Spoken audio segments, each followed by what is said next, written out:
तो इस पार्ट की शुरुआत में हम देखते हैं कि ली मैन और वी दोनों के पास पेंटिंग्स होती है। ली मैन पेंटिंग लेके आया रहता है। वो एक पेंटिंग खोलता है और उसमें बहुत सारे पीचेस, ब्लूम्स एंड फ्लावर्स रहते हैं रेड कलर के। लेकिन वी को गुस्सा आता है, तभी वो दूसरी पेंटिंग जानबूझ के खोलने लगता है। और जब वो अपनी पेंटिंग खोलता है तब उसमें कुछ नहीं रहता है, सिर्फ एक अंडा निकलता है। उसके बाद उसे गुस्सा आता है कि तुम्हारी पेंटिंग में तो बहुत सारे फ्लावर्स है, लेकिन मेरी पेंटिंग में अंडा क्यों? और वो गुस्सा करता है कि जिसने भी पेंटिंग बनाया है वो मेरे सामने आओ। उसके बाद अगले सीन में हम देखते हैं कि मास्टर मैजिकल मैन पीन के पास वही डिपार्टमेंट ऑफ मैरिज की ओनर और कुछ गार्ड्स आए हुए रहते हैं।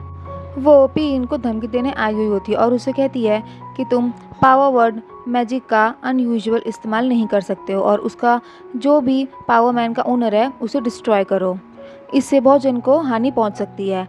लेकिन पीन उसे बोलता है कि आप गलत ना समझे, कुछ भी नहीं होगा। उसके बाद वो एटीट्यूड से बोलती है कि मैं डिपार्टमेंट ऑफ मैरिज की ओनर इतने सालों से ऐसे ही नहीं हूँ।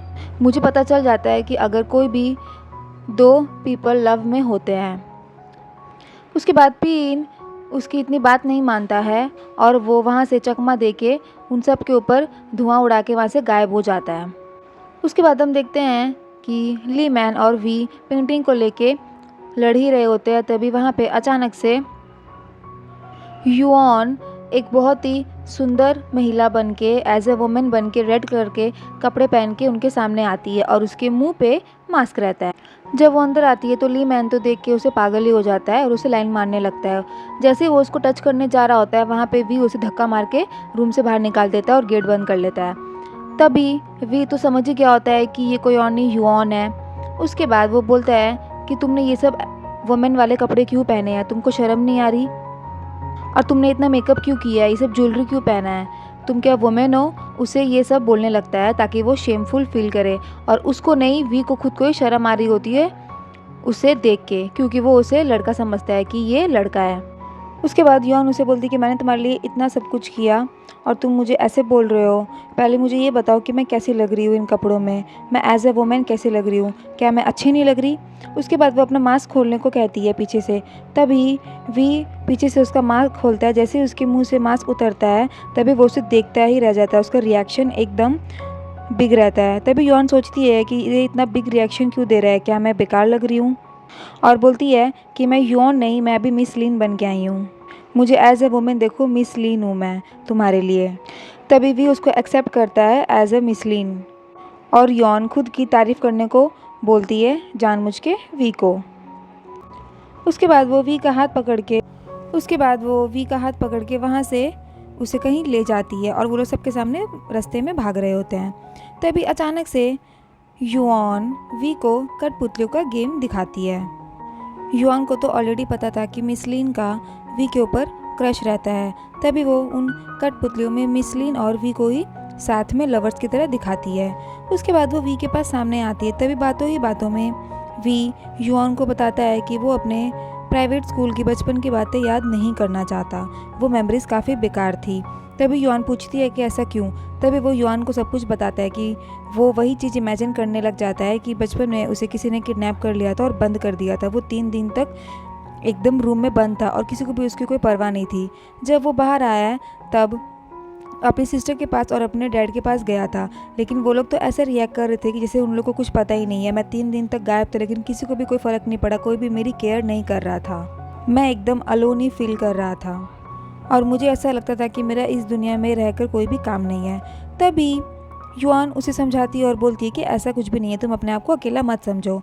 तभी वी उसे बोलता है कि मैं एकदम भी ब्लेस्ड नहीं हूँ, अगर मैं मर भी जाऊँगा तो भी किसी को कोई फ़र्क नहीं पड़ेगा। वो ये सब अपनी दिल की बातें युआन को बता रहा होता है और काफ़ी सैड दिखता है। तभी युआन उसे पूछती है कि तुम बोलो, तुम क्या चाहते हो? तभी वी उसे पूछता है कि तुम एज ए मिस लीन पूछ रहे हो या एज ए युआन बन के पूछ रही हो? तभी युआन उसे बोलती है कि ऐसा कुछ नहीं है, तुम मुझे बताओ बस कि तुम क्या चाहते हो, मैं तुम्हारे लिए क्या कर सकती हूँ। तभी वो उसे मजाक में कहता है कि वो अभी एकदम लैटनट फेस्टिवल सेलिब्रेट करना चाहता है और वो फायर क्रैकर्स भी बर्न होते हुए देखना चाहता है। उसे ये सब तो मजाक ही लगता है, लेकिन जब युआन उसका हाथ पकड़ती है तो सच में वहाँ पे जैसा उसने बोला था वैसा ही माहौल हो जाता है। सभी जगह लाइट्स आ जाती है और ऊपर आसमान में एकदम फायर क्रैकर्स बर्न हो रहे होते हैं। वो ये सब नज़ारा देख के शॉक्ड हो जाता है वी, और वो नज़ारा देखने में काफ़ी सुंदर ही होता है। उसके बाद वी वहाँ के नज़ारे में एकदम खो जाता है और वो युआन के पास आने की कोशिश करता है और उसे किस करना जा ही रहा होता है, लेकिन वो उसका सपना होता है। तभी अचानक से वो सपने से बाहर आता है और युआन उसे बोल रही होती है कि तुम्हें क्या हुआ। फिर उसके बाद वी सोचता है कि मैं इसे गलती से वुमेन समझ लिया। एक्चुअली यहाँ पे वी युआन को एज अ मैन ही पसंद करने लगता है, वो मिस चेन को लाइक नहीं करता। तभी उसके बाद वी वहाँ से चला जाता है और युआन सोचती है कि इसे क्या हुआ। तभी वहाँ पे पीइन मैजिकल मैन आ जाता है युआन के पास और वो युआन से बोलता है कि शायद वी आज की मेमोरी कभी ना भूले। उसके बाद हम देखते हैं कि वी एकदम रास्ते में जा रहा होता है और पागल हो जाता है और वो सोच रहा होता है कि वो अपनी फ्रेंड है जो ऑलरेडी मैन है, उसे कैसे पसंद कर सकता है। वो सारी मेमोरीज याद करने लगता है जो उसको इतना जेलस फील होता है। वो वही सब सोच रहा होता है और तभी वहाँ पे एक लड़का उसे दिखाई देता है और वो उसके पास जाके बैठता है। तभी वो लड़का उसे बताता है कि तुम जिसके साथ भी हो वो तुम्हारी फ्रेंड है और तुम लोग का बहुत ही ब्राइट फ्यूचर है और तुम लोग को आगे जाना है। और वो वी को उसके प्यार के बारे में समझाने लगती है और वो साथ ही साथ एक पेपर में 5 मैजिकल वर्ड्स उसे लिख के देती है और बाय बोल के चली जाती है। उसके बाद वी को शक होता है, वो पूछता है कि तुम्हारी आवाज़ में जानी पहचानी लग रही है। तभी वो लड़का वहाँ से बहाना बना के वहाँ से चला जाता है। इसके बाद हमें पता चलता है कि वो लड़का कोई और नहीं, वो मिस लीनी होती है जो अलग ही रूप में वी के सामने आती है और उसे सीख दे के जाती है और वो काफ़ी सैड होती है। तभी उसके पास लैन आता है और वो मिस लीन को बोलता है कि क्या तुम सच में वी को लाइक करती हो? तुम तो वी का पेयर युआन के साथ बनाने चली हो।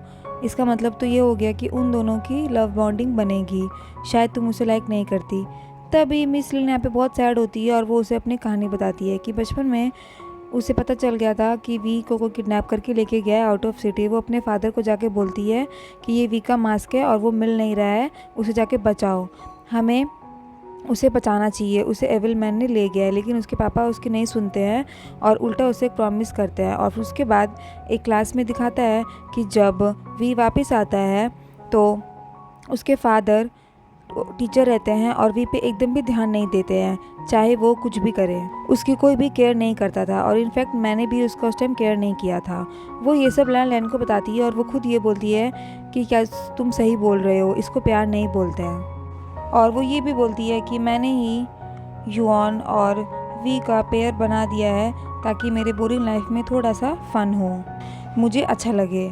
उसके बाद वो लैन को बोलती है कि अब मेरा जाने का समय आ गया है, मैं हमेशा हमेशा के लिए जा रही हूँ, शायद हम लोग फिर से कभी ना मिले और मैं बहुत जल्दी तुम्हारा फेस भी भूल जाऊँगी। उसके बाद वो उसको गुड बाय बोल के वहाँ से चली जाती है। उसके बाद हम देखते हैं कि युआन अकेली बैठी हुई होती है। फिर उसके पास मैजिकल मैन पीइन आता है और वो लोग काफ़ी बातें कर रहे होते हैं। फिर उसके बाद युआन बातों बातों में पूछ लेती है कि क्या मैं वी के मैच में को करने में सक्सेसफुल होंगी या नहीं। उसके बाद पेन उसे बोलता है कि तुम ज़रूर सक्सेसफुल होगी और तुम्हारी लाइफ की जो भी एविल है सबको मैं निकाल दूंगा। उसके बाद उसे कुछ काम के लिए जाना पड़ता है। तभी युआन पूछती है कि कहाँ जाना है। तभी वो बोलता है कि उसके कुछ ओल्ड फ्रेंड्स हैं, उनका काम के लिए जाना है। उसके बाद वहाँ से चला जाता है और युआन बोलती है कि जल्दी आना। उसके बाद हम अगले सीन में देखते हैं कि वी सो रहा होता है और उसे वही सपना आता है। वो अपने सपने में वहीं दूसरे वर्ल्ड में पहुंच जाता है जहाँ पे बहुत सारी बटरफ्लाइज होती है और ट्री होता है। वहाँ पे उस सपने में उसको मैजिकल मैन पीइन मिलता है और वो अपना इंट्रोड्यूस करता है कि मैं गॉड ऑफ मैच मेकिंग हूँ। लेकिन वी ट्रस्ट नहीं करता है और पीइन उसे ये भी बोलता है कि वो युआन को भी जानता है, वो उसकी स्टूडेंट है। उसके बाद भी उसे बोलता है कि अगर तुम गॉड ऑफ मैच मेकिंग हो तो इतने टाइम से मुझे मेरी मिस राइट क्यों नहीं मिली। और फिर पीइन उसे युआन के बारे में बात करता है कि क्या तुम्हारा उस पर क्रश है। उसके बाद वो डायरेक्टली बोल देता है कि हाँ आई लाइक हिम। तभी पीइन बोलता है कि वो तो मैन है। उसके बाद वी बोलता है तो क्या हुआ, मैं उसका एंड तक हमेशा साथ दूंगा। तभी पीइन मैजिकल मैन ज़ोर से हंसने लगता है उसके ऊपर और वो बोलता है कि मेरे पास तुम्हारे लिए एक रिटर्न गिफ्ट है। लेकिन वी तो लेने से मना कर देता है। उसके बाद पीइन वी के कान में कुछ धीरे से बोलता है और वो बोलने के बाद वी शॉक्ड हो जाता है और वहाँ से पीन एकदम गायब हो जाता है ये बोल के कि अब से तुम्हें रियल युआन दिखेगी और उसका ध्यान रखना। उसके बाद वो गायब हो जाता है। उसके बाद अगले सीन में हम देखते हैं कि मिस लिन के फादर उससे मिलने आए हुए रहते हैं और वो अपने साथ ही साथ मॉम से भी मिलना चाहती थी, लेकिन उसकी मॉम नहीं आई रहती है उससे मिलने। उसकी मॉम उसे तभी मिलने आती है जब वो शादी के लिए तैयार हो जाएगी, लेकिन उसका वी पे क्रश था, इसीलिए वो अपने मैरिज के लिए तैयार नहीं थी। और आज जाके वो अपने फादर को बोलती है कि वो अब शादी करने के लिए तैयार है, डिपार्टमेंट ऑफ मैरिज को जाके बोल दो। ये सुन के उसके फादर खुश होते हैं और मिस लिन अपने मॉम के लिए कुछ पेपर्स पे अपनी स्टोरी भी लिख के दी होती है, वही चीज़ वो अपने फादर को दे देती है और वो वहाँ से चले जाते हैं। उसके बाद अगले सीन में हम देखते हैं कि एक ही रूम में युआन और वी दोनों साथ में एक ही बेड पे सो रहे होते हैं। अचानक से वो लोग उठते हैं। युआन की जब आँख खुलती है तो वो एकदम शॉक्ड ही रह जाती है। वो सोचती है कि वो वी के बेड पे क्या कर रही है, वो यहाँ पे कैसे आई। उसके बाद वो भाग के जाती है सीधा मास्टर के पास और पीछे पीछे वी भी जाता है और वो नीचे जाती है और उसे वहाँ पे मास्टर पी नहीं दिखता है। फिर वो अपने हाथ में जो रिंग पहनी हुई होती है उसी पावर का इस्तेमाल करती है, तब भी कोई भी असर नहीं होता है। मैजिकल मैन पी उसके पास नहीं आता है। उसके बाद युआन अपने चेहरे पे वी का हाथ लगवाती है ताकि कुछ फील हो, लेकिन तब भी कुछ नहीं होता है और वी तो एकदम गलत ही समझने लगता है कि युआन ये क्या कर रही है। और उसके बाद वी वही सोचने लगता है जो मास्टर मैजिकल मैन ने उसके कान में धीरे से कहा था। उसने ये कहा था कि युआन मैन नहीं, वो वुमेन है। वो वी को सब सच बता देता है युआन के बारे में। लेकिन यहाँ पे युआन तो एकदम परेशान रहती है क्योंकि वो तो अपने मैजिकल मैन को ढूंढ रही होती है। उसके बाद वो वी से पूछती है कि क्या ये सब रियल है, और वो सच में रियल ही होता है। उसके बाद वी उसे बोलता है कि आज के बाद से तुम किसी का भी हाथ अपने फेस पे टच करने नहीं दोगी मेरे अलावा। लेकिन युआन तो परेशान ही रहती है और वो ये सब सोच के एकदम शॉक्ड हो जाती है कि ये सब उसके साथ क्या हो रहा है, उसके मैजिक पावर्स काम क्यों नहीं कर रहे हैं आज। और उसके बाद वो वी के गले लगती है और रोने लगती है और बोलती है कि मेरे मास्टर चला गया, पता नहीं कहाँ चला गया, मुझे मिल नहीं रहा है। उसके बाद वो सोचती है कि मैं उन्हें ढूंढ के ही रहूँगी, वो एक जगह पे हो सकते हैं। उसके बाद वो वी को लेके वहीं पे रेड स्ट्रिंग टेम्पल जाती है जहाँ पे उस मास्टर का पोस्टर बना हुआ होता है स्क्रीन पे। लेकिन वहाँ भी वो अपने मास्टर को बहुत ढूंढती है, लेकिन वो मास्टर मैजिकल मैन पीन उसे कहीं भी नहीं मिलता है और वो ढूंढ ढूंढ के परेशान हो जाती है। उसके बाद वो वी को बोलती है कि अचानक से मेरे मास्टर गायब हो जाएंगे तो क्या ये सोचने वाली बात नहीं है। उसके बाद वी उसे बोलता है कि ये मुझसे नहीं, गॉड से पूछो। उसके बाद युआन अपने मास्टर के लिए प्रे करती है कि कहीं उसका मास्टर किसी ट्रबल में ना हो, उन्हें कोई परेशानी ना हो। और यही चीज़ वी उसे दूर से खड़े होकर देख रहा होता है। और इसी के साथ हमारा ये पार्ट यहाँ पे ख़त्म होता है। आगे के पार्ट के लिए स्टे ट्यून्ड।